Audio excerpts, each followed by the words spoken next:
BMG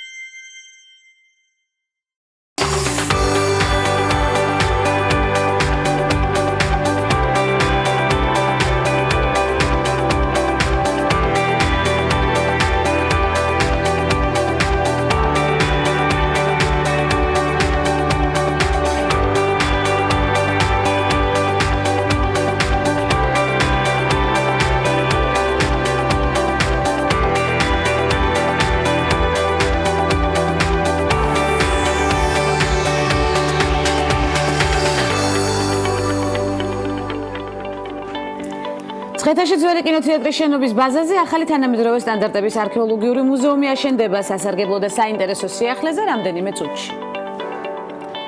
პარლამენტის წევრ სალომე ზურაბიშვილს საპრეზიდენტო არჩევნებში კენჭისყრის შემთხვევაში საფრანგეთის მოქალაქეობაზე უარის თქმა მოუწევს დეტალები 4 შაბათის ნარატივით. საქართველოს პარლამენტის თავმჯდომარე ირაკლი კობახიძე და პირველი ვიცე-სპიკერი თამარ ჩუგოშვილი NDA-ის წინა საარჩევნო დელეგაციის წარმომადგენლებს შეხვდნენ შეხვედრის შედეგზე რამდენიმე წუთში ვსაუბრობთ.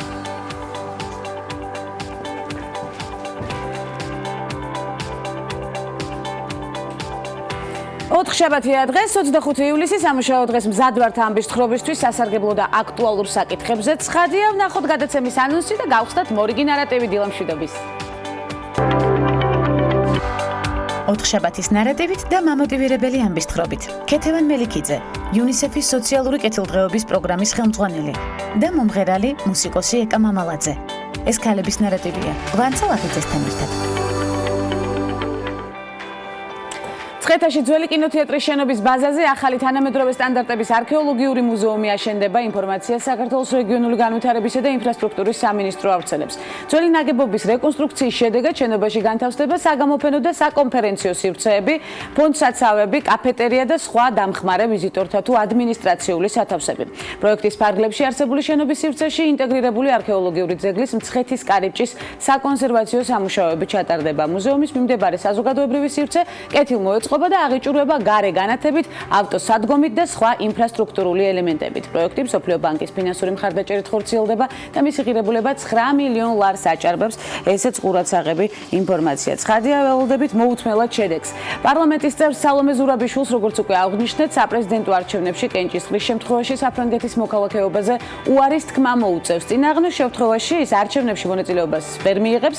ზურაბიშვილს ამჟამად საქართველოსთან ერთად საფრანგეთის მოქალაქეობაც აქვს ვიცით კონსტიტუციის გათვალისწინებით კი საქართველოს პრეზიდენტის, პრემიერ-მინისტრის, პარლამენტის თავმჯდომარის თანამდებობა არ შეიძლება ეკავოს საქართველოს იმ მოქალაქეს, რომელიც ამავდროულად უცხო ქვეყნის მოქალაქეა. ამასთან 2018 წლის საპრეზიდენტო არჩევნების შემდეგ ახალი რედაქციის კონსტიტუციასთან ერთად ძალაში შედის საარჩევნო კოდექსში განხორციელებული ცვლილებები, რომლის მიხედვით პრეზიდენტობის კანდიდატი შეიძლება იყოს ორმაგი მოქალაქე, თუმცა მხოლოდ იმ შემთხვევაში, თუ ის წარადგენს დოკუმენტს, რომლითაც დასტურდება, რომ პრეზიდენტობის კანდიდატმა მიმართა სხვა შესაბამისი სახელმწიფოს უფლებამოსილ ორგანოს ამ სახელმწიფოს მოქალაქეობიდან გასვლის შესახებ. ამასობაში ფრაქცია ქართული ოცნების წევრის ირინა ფრუიძის განცხადებით ევროპარლამენტის მომხსენებელმა ანდრეს მამიკისმა პასუხი ყველა კითხვაზე მიიღო. ფრუიძის ინფორმაციით ძირითადი კითხვები ახალ საარჩევნო სისტემაზე გადასვლის საკითხს ეხებოდა. ფრუიძე ელის, რომ საქართველოსთან დაკავშირებით ევროსაბჭოს მომხსენებლების მიერ მომზადებული ანგარიში პოზიტიური იქნება. ევროსაბჭოს მომხსენებელს ძირითადი კითხვები ახალ საარჩევნო სისტემასთან დაკავშირებით ჰქონდა, რომელზეც საქართველოს ახალი კონსტიტუციის ძალაში შესვლის შემდეგ გადავა. ასევე ვისაუბრეთ რეგლამენტის რეფორმაზე, თუ რას ვაკეთებთ იმისთვის, რომ პარლამენტი გაძლიერდეს. მან პასუხი ყველა კითხვაზე მიიღო, განაცხადა ფრუიძემ და ცხადია ქალების ნარატივის არეალშიც გავიზიარეთ სიახლე და ვართ მოვლენების ეპიცენტრში. საქართველოს პარლამენტის თავმჯდომარე ირაკლი კობახიძე და პირველი ვიცე-სპიკერი თამარ ჩუგოშვილი NDA-ის წინა საარჩევნო დელეგაციის წარმომადგენლებს შეხვდნენ. შეხვედრისას საუბარი შეეღო ქვეყანაში მიმდინარე წინა საარჩევნო პროცესებს. დამკვირვებლები დაინტერესდნენ, რამდენად არსებობს საქართველოში რუსული რბილი ძალა და ცდილობს თუ არა რუსეთი გავლენა მოახდინოს საქართველოში მიმდინარე პოლიტიკურ და საზოგადოებრივ პროცესებზე. ასევე საუბარი შეეღო იმ საკითხებს, რომლებიც არჩევნების თავისუფალ და სამართლიან გარემოში ჩატარებას უზრუნველყოფს. თამარ ჩუგოშვილის თქმით, საქართველოს არჩევნებიდან არჩევნებამდე უზრუნველყოფს საარჩევნო გარემოს გაუმჯობესებას ყველა კუთხით, მათ შორის მედიაზე ხელმისაწვდომობის, საარჩევნო კომისიების თუ ინსტიტუტების მუშაობის კუთხით. ამერიკის კინოაკადემიამ თხოვნით მიმართა ეროვნულ კინოცენტრს შეირჩეს 2018 წლის კანდიდატი ფილმი საქართველოსთან ოსკარის ნომინაციისთვის, საუკეთესო უცხოენოვანი ფილმი. ეროვნული კინოცენტრი კანდიდატი ფილმის შესარჩევად განცხადების მიღებას იწყებს, ეს უნდა ვიცოდეთ და გავიარეთ კიდეც სწორედ ქალების ქალების ნარატივის სერიალში ეს თემა ფილმების მიღების ბოლოვა და 2018 წლის 3 აგვისტო შემოსული ფილმებიდან საქართველოს კანდიდატ ფილმს სპეციალური კომისია ფარული კენჭისყრით გამოავლენს. კომისიის წევრებისთვის კვალიფიციური ფილმების ჩვენება აგვისტოს ბოლოს გაიმართება და არ გამოვრჩება არც ეს მნიშვნელოვანი მოვლენა. აქტუალურ და ყურადსაღებ საკითხს ვეხმიანებით სტუმრების ბლოგში ქუჩაში მცხოვრები და მომუშავე ბავშვების ფენომენისა და მათთან დაკავშირებული ინსტიტუციური სისტემების უკეთ შესწავლას ვუთმობთ დროს ნარატივით რამდენიმე წამში დაგველოდით.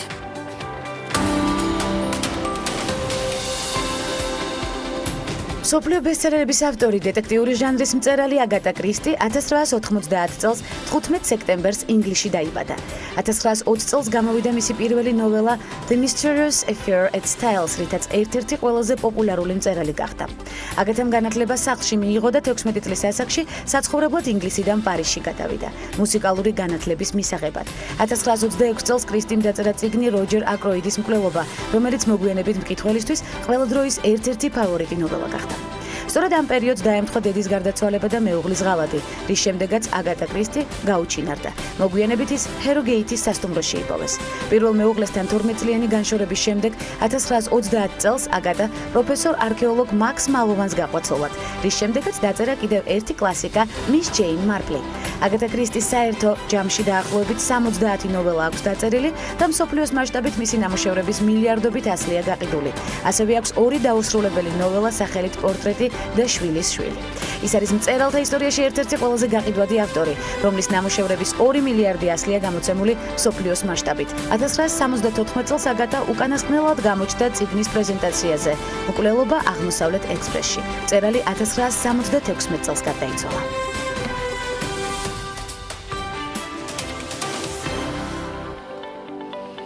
საზოგადოების ყველაზე დაუცველი ჯგუფი ქუჩაში მცხოვრები და მომუშავე ბავშვები და რეალური გამოწვევები, რომლის ნათლად ახსაქმელად და პოლიტიკის გაუმჯობესებისთვის ჩატარდა კვლევა მომსახურებები და ინსტიტუციური გარემო ნარატივით ქეთევან მელიქაძე, UNICEF-ის სოციალურ კეთილდღეობის პროგრამის ხელმძღვანელი ოთხშაბათის სტუმარია. ქეთევან, მოგესალმებით, უღრმესი მადლობა მობრძანებისთვის. არაერთხელ გაგვივლია UNICEF-ის სხვადასხვა კვლევის შესახებ სხვადასხვა მნიშვნელოვანი მიმართულებები თქვენს თანამშრომლებთან ერთად. დიდი ხანია გვინდა თქვენთან შეხვედრა და აი დადგა ის ჟამის და მომენტიც, როცა გვექნება საუბრის საშუალება. ძალიან მნიშვნელოვან საკითხებზე უნდა გავამახვილოთ ყურადღება. კვლევა, რომელიც გამოვლინდა ის გამოწვევები, რომელზეც სწორედ ახლა უნდა ვისაუბროთ, გუშინ, თუ არ ვცდები, 24 ივლისს გამოქვეყნდა უკვე შედეგები, შემუშავდეს რეკომენდაციები და დაინერგოს პრევენციული ზომები არის კვლევის მთავარი მიზანი, ხაზგასმით ვამბობ და ყველაზე მწვავე გამოკვეთილი საკითხები მინდა რომ განვიხილოთ. ძალიან ბევრი საკითხია, რომელსაც ყურადღება უნდა დაეთმოს. თქვენ პირადად რომელს გამოყოფთ პირველ რიგში?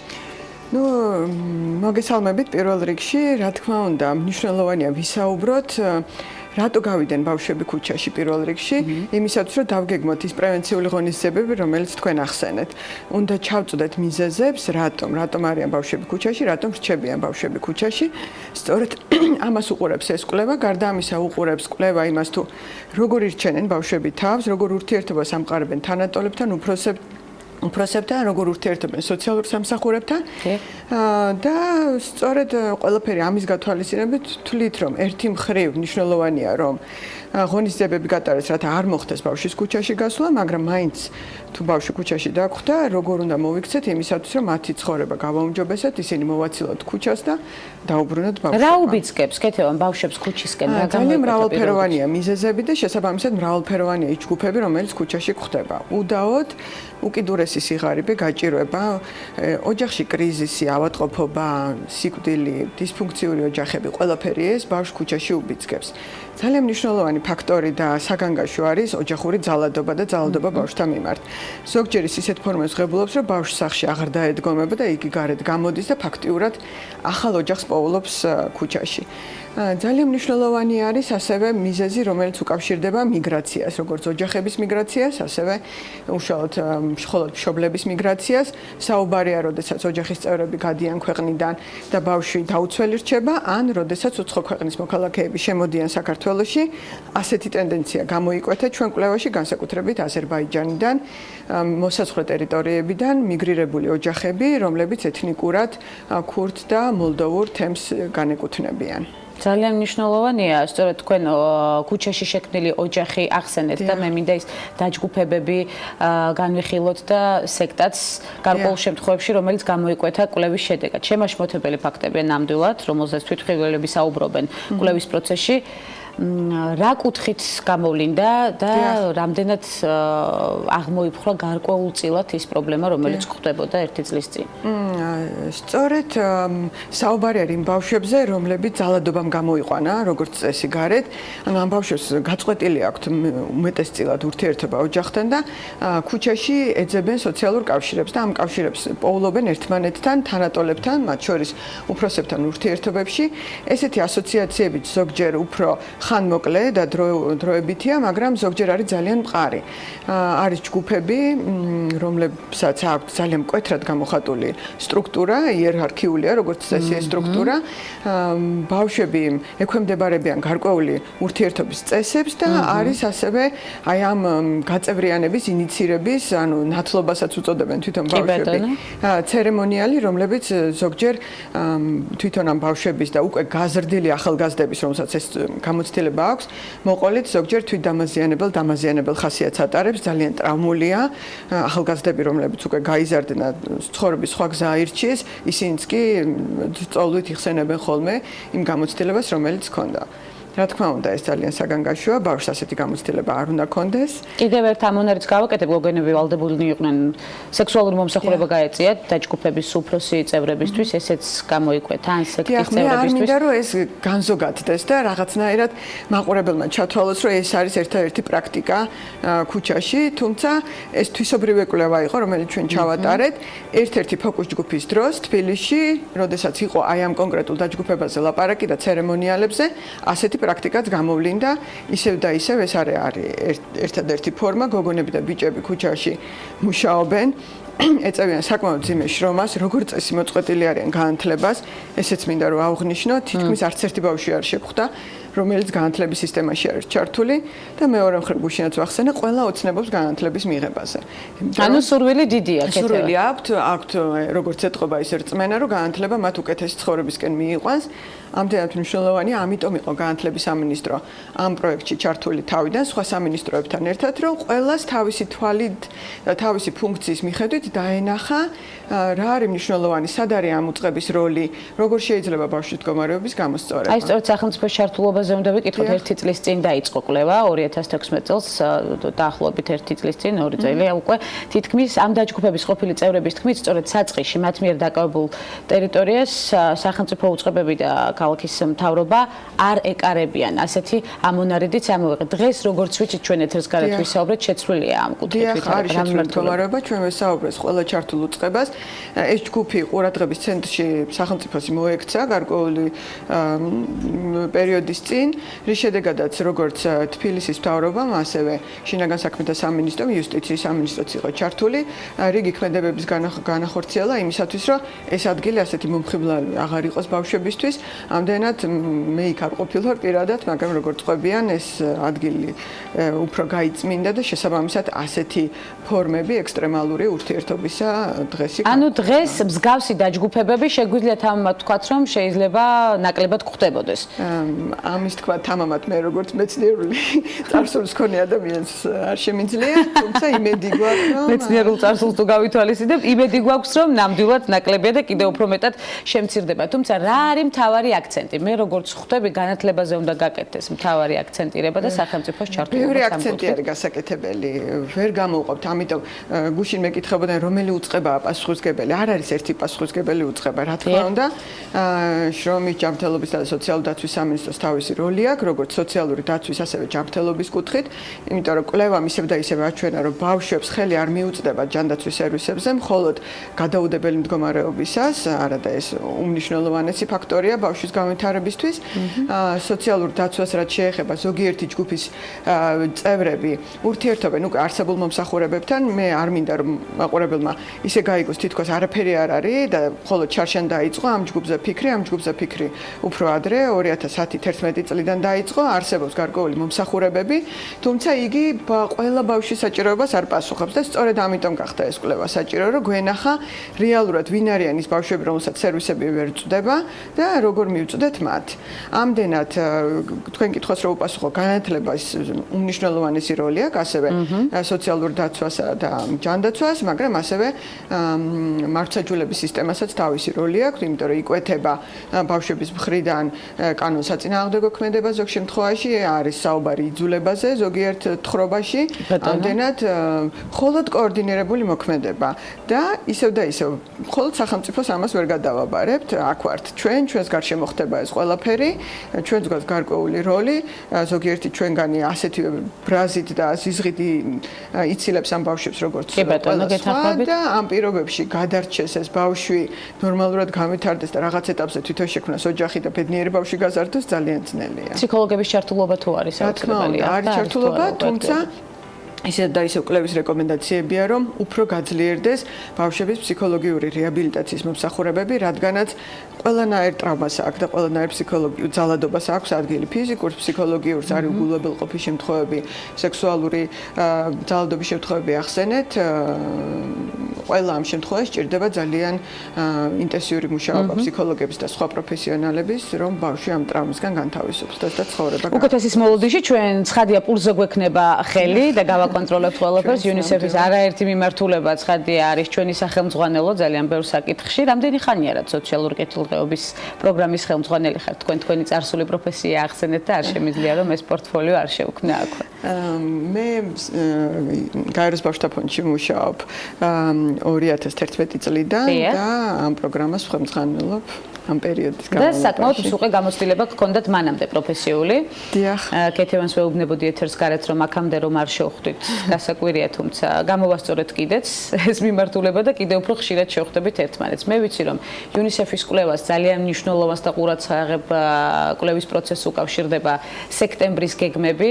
ეს არის გავრცელებული ინფორმაცია ბავშვთა ორგანიზმში, სისხლში ტყვის შემცველობა, რომელსაც ველოდებით მოუთმელად კვლევის დაწყებას და აქაც რა თქმა უნდა გვექნება დიალოგი მნიშვნელოვან საკითხებზე გამოწვევების გამოკვეთა და შემდეგ უკვე სამოქმედო გეგმის და სტრატეგიის დაგეგმარება.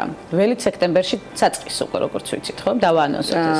სექტემბერში დაიწყება კვლევა, რომელიც იქნება წარმომადგენლობითი მთელი მოსახლეობის თვის. ეს იქნება ბავშვების სისხლის ანალიზის აღებით მიღებული ინფორმაცია ტყვის შემცველობის შესახებ. ვიცით, რომ ძალიან ბევრი წუხილია, ნერვიულობა არის, თუმცა რეალური სურათი ჩვენ არ ვიცით და იმისათვის რომ დავგეგმოთ რეალურად რა გავაკეთოთ, უნდა გქონდეს სანამ ვინერვიულებთ, ჯერ უნდა გქონდეს შედეგი. ნამდვილად, ერთ ცოტა ხანი ნუ ვინერვიულებ. ძალიან დიდი მადლობა ქეთევან მობრძანებისთვის, საინტერესო დიალოგისთვის და მნიშვნელოვანი საქმიანობისთვის, კეთილი საქმიანობისთვის, რომელსაც ეწევით. ქეთევან მელიქაძე, UNICEF-ის სოციალური კეთილდღეობის პროგრამის ხელმძღვანელი, სტუმრობდა გადაცემას ქალების ნარატივი. სულ მცირე სარეკლამო ბლოკის შემდეგ უკვე უცხოეთში განვითარებული მოვლენებით გიბრუნდებით და გველოდით. ნამდვილად.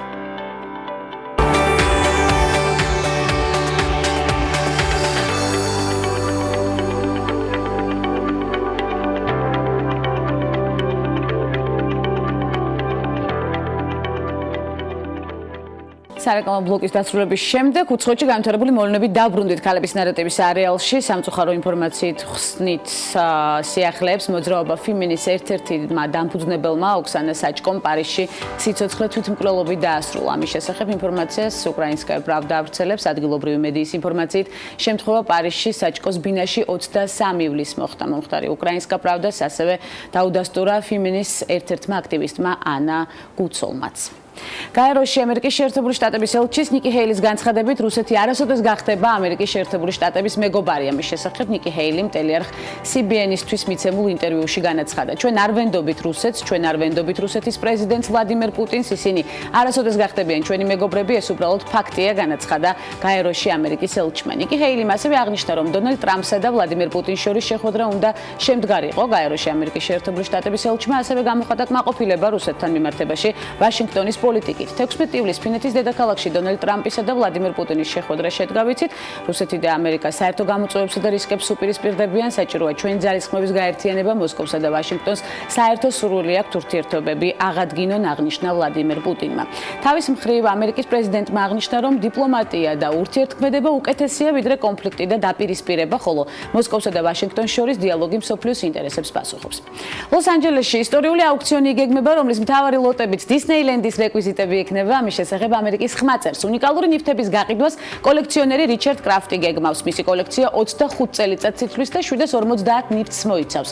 ზოგიერთი ლოტის საწყისი ფასი 50, ზოგის კი $200,000. აუქციონი 2 დღის განმავლობაში 25 და 26 ივლისს გაიმართება.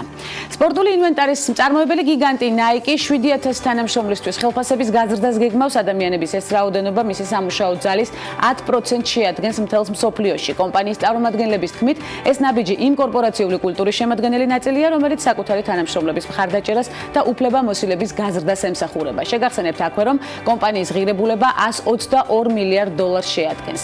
სტატისტას მონაცემებით, მხოლოდ 2017 წელს კომპანიის შემოსავალი 34 მილიარდი იყო. მსოფლიოს მასშტაბით კი მას 1142 ოფიციალური ობიექტი აქვს. ქალების ნარატივი იშვიათად, მაგრამ მაინც ახერხებს ფინჯან ჩაიზე სასიამოვნო გარემოში სტუმრობას, განსაკუთრებულ გარემოს და საინტერესო რესპონდენტს გიტოვებთ. მე კი ხვალამდე გემშვიდობებით. არაჩვეულებრივ გარემოში ვაგრძელებთ ქალების ნარატივს. ქალების ნარატივის მორიგი მნიშვნელოვანი ბლოკით ამამაც შეგვიძლია ვთქვა გველოდება საინტერესო სტუმართან ერთად, თუმცა ამჯერად ქალების ნარატივი იმყოფება სტუმრად, საოცარ მასპინძელთან და არაჩვეულებრივ გარემოს ჩაის კულტურაც ემატება, ესეც მნიშვნელოვანია, რაც კიდევ უფრო დახვეწილს გახდის დიალოგს.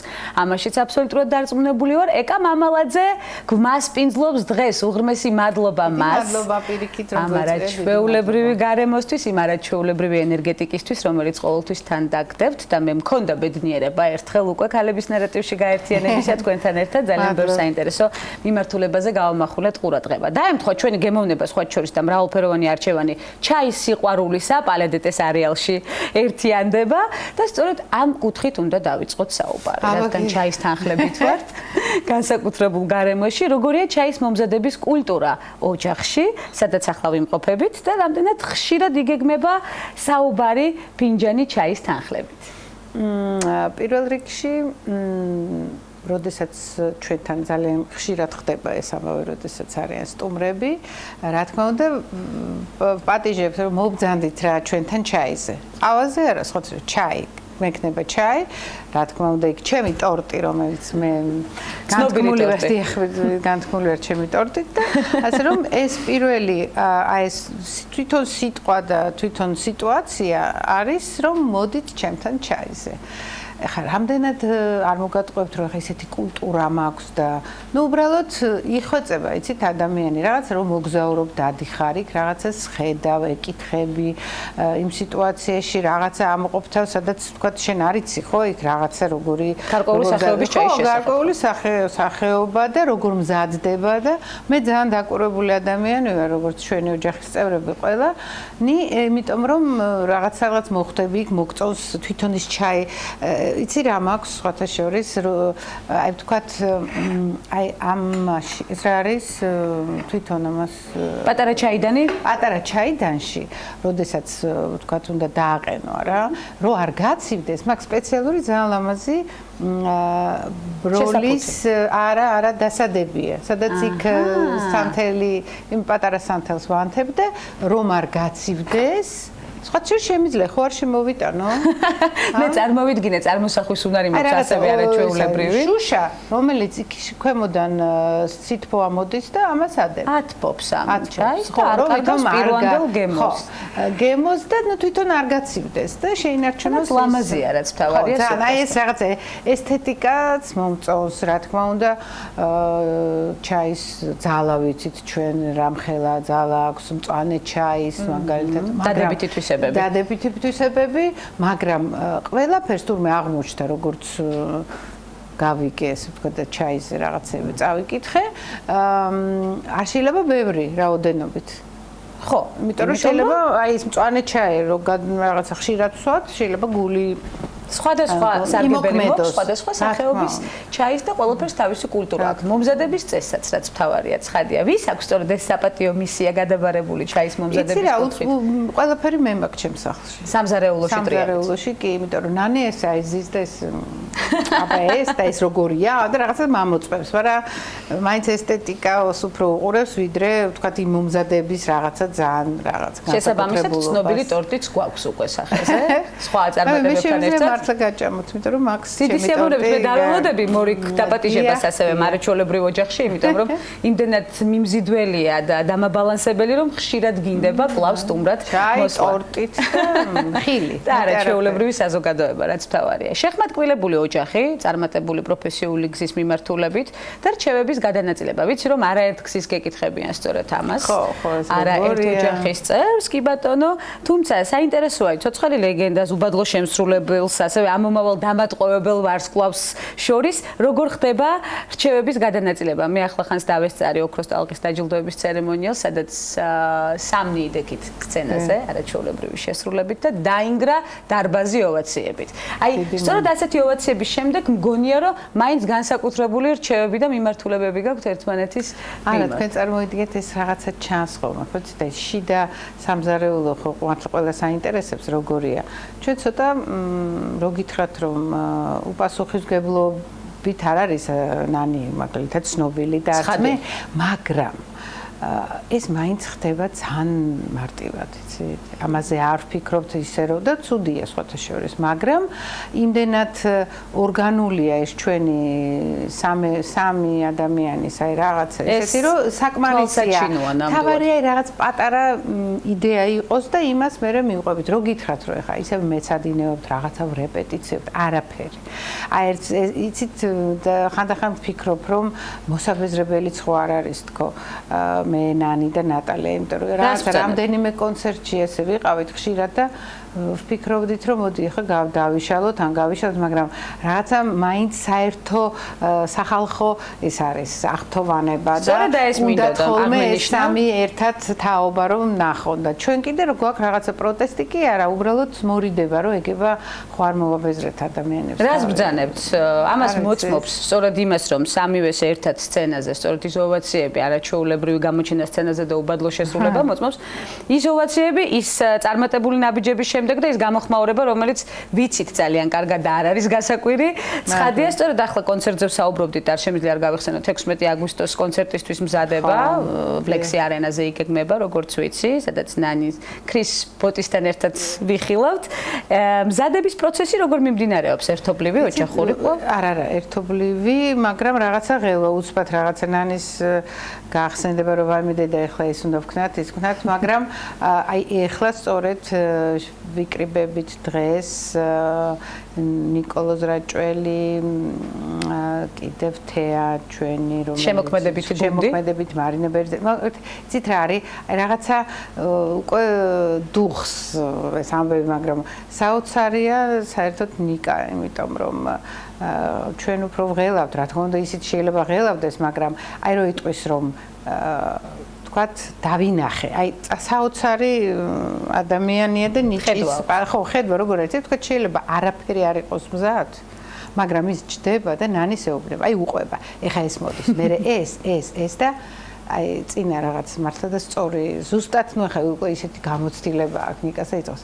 მე დავინახე, всё, უკვე მე ვიცი როგორი იქნება. მე ვიცი შედეგი როგორი იქნება. არა, შედეგზე არა, აი თვითონ იმ პროცესზე კი არა, აი ხედავს, საოცრება, იცი, მართლა. მასთან მუშაობის პროცესი. ხო, მასთან ურთულესია, იმიტომ რომ რაღაცა არასდროს დრო არ აქვს, არასდროს არ მოდის, არასდროს რაღაც აგვიანდება და ხანდახან ისე მინდა რომ აი რა ვქნა ეხა ამ ადამიანს, მაგრამ იმდენად ნიჭიერია და ისე მიყვარს ეს ბიჭი, რომ მასაც ძალიან უყვარხარ და ერთხელ მომისმენია. აბსოლუტურად ის მიდის სადღაც და მე რაღაცა სხვა გარემო იქნება და სხვა შედეგისაც ჩვენ ველოდებით მოუთმელად 16 აგვისტოს უამრავი ადამიანი ვიცი, რომელიც დაირაზმება ცხადია და დიდი სიამოვნებით. ეს საინტერესო კი რა, ცოტა საფრთხილოც არის იმ მხრივ, რომ ძალიან დიდი დარბაზია და ყოველთვის ღელავს შემსრულებელის და ვინც თქვა გამოსულა, რომ როგორ შეივსება თქვა დარბაზი, მაგრამ მე იმედი მაქვს, რომ ძალიან ბევრი ტურისტია, უკვე ძალიან ბევრია მოლოდინში სწორედ ამ კონცერტის. და ნუ სარეკლამო